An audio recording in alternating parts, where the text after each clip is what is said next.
Welcome back to the channel, everyone.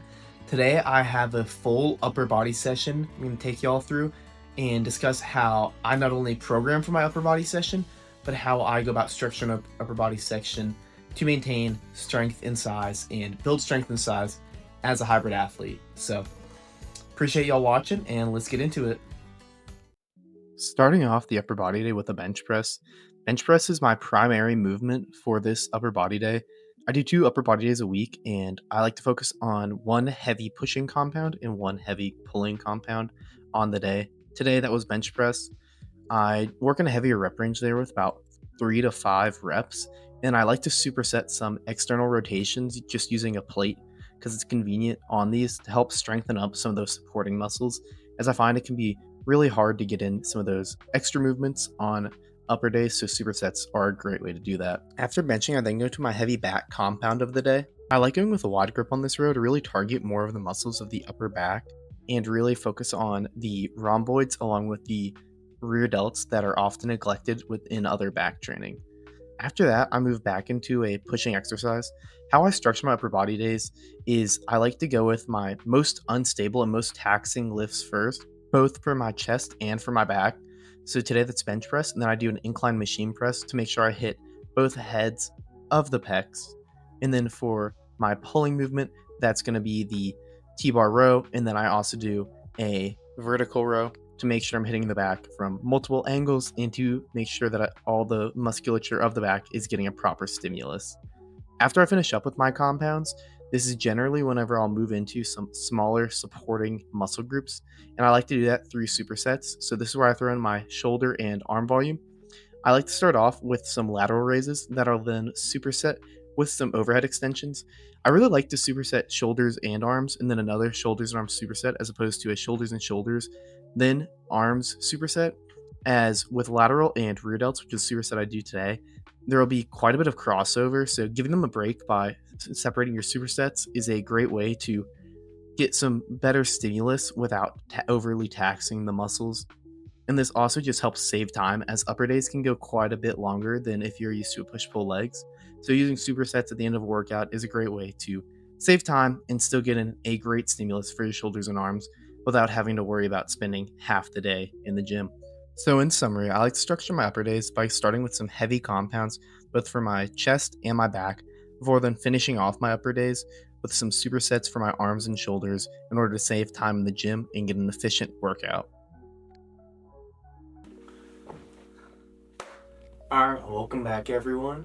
Thank you for choosing to spend your time watching my video. But basically, what I wanted to talk about in this section of the video was the idea that sustainability is better than optimization and kind of what that means to me.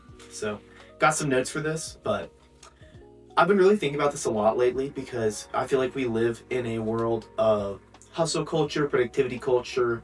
You scroll through Instagram on any given day, you're going to see a million, like, my productive morning routine. This is how I structure my day as X working in corporate. And I mean, I do this too. I like to be productive. I like to get things done.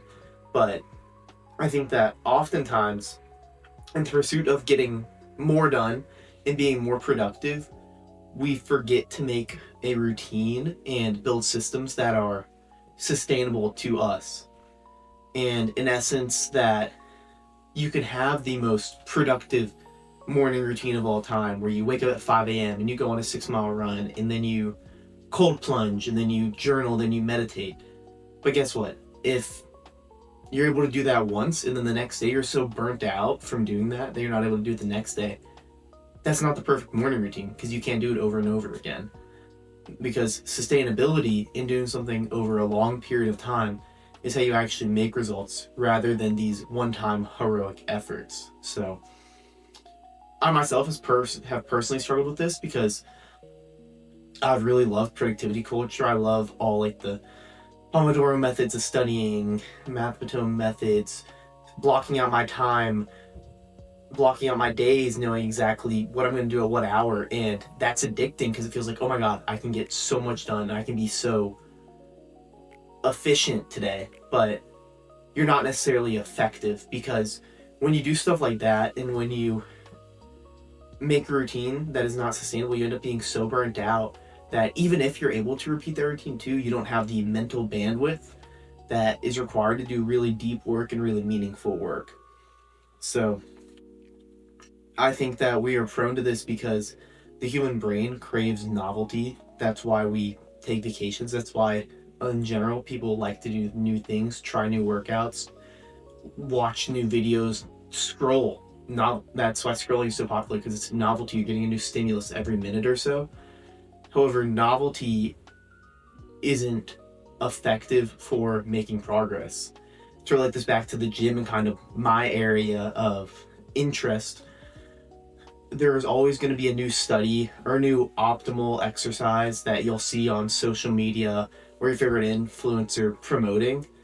But even if that exercise is marginally better, which a lot of them are just bull, really, but that doesn't mean that it should take the place of something that you have been doing, because the boring and monotonous tasks that you do, like a simple bicep curl, for example, in the gym, over and over and over again, that have been time tested and been used for years and years, and doing that for years and years is actually how you make progress. It's laying the brick one stone at a time and laying that same brick, not some new brick.